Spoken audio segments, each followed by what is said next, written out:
Let's look at the concept of equilibrium moisture content. So let's say that we have a moist food sample and we place it in a stream of air. Now, depending on the conditions present, either this sample is going to gain or lose moisture.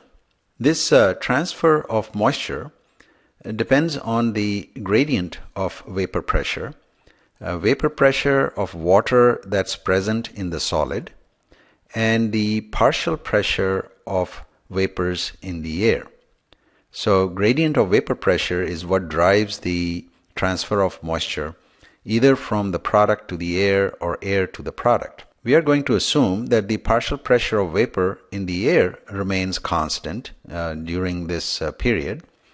So if we leave this moist sample in this stream of air for a sufficiently long time, we will reach equilibrium conditions. Under those equilibrium conditions, the moisture content of the sample is called the equilibrium moisture content, or we use abbreviation EMC.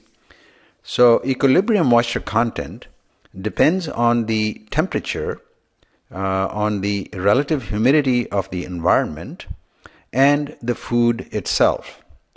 So let's plot the equilibrium moisture content that we obtain at different relative humidities, where the relative humidities are from 0 to 100, and we will call that equilibrium relative humidity because we are really looking at the equilibrium conditions. So if we obtain data on equilibrium moisture content at various equilibrium relative humidities, we will get a curve as shown here. Now this curve is called the Sorption isotherm. The reason we call it isotherm is because this is obtained at one constant temperature. Let's briefly look at how we determine Sorption isotherm. Now, one way we can determine Sorption isotherm is to have a chamber where we keep a constant relative humidity, and that is obtained by placing a tray inside this chamber, and that tray contains some saturated salt solution. In other words, we can create different relative humidities in this chamber by using different types of salt solutions.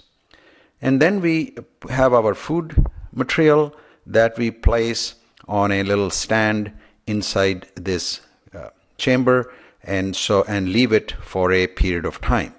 So over a period of time, depending on how moist or dry our food sample was at the beginning, it will either adsorb water or it will desorb water.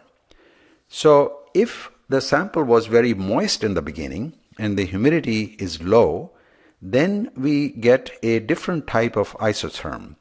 In other words, as shown here in this figure, we have a curve similar to what we had before for Sorption isotherm, except it will be slightly shifted to the left-hand side, and this is called the desorption isotherm.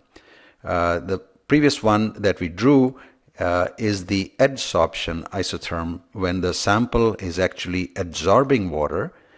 So it started off very dry and then it is adsorbing water. In desorption isotherm, the sample initially is very moist and it is losing water. So we notice that these two isotherms are separated. This is called hysteresis. Hysteresis effect is often seen in food materials. If we repeat these cycles, quite often the hysteresis effect goes away. Note that the equilibrium relative humidity was expressed from 0 to 100. If we divide the equilibrium relative humidity by 100, we get the water activity. So we can also express the x-axis as 0 to 1. Now there are various types of mathematical models, including empirical models, that have been used to fit the data of a Sorption isotherm. The most common model is the GAB model, named after the three authors who first presented this model, Guggenheim, Anderson, and DeBoer.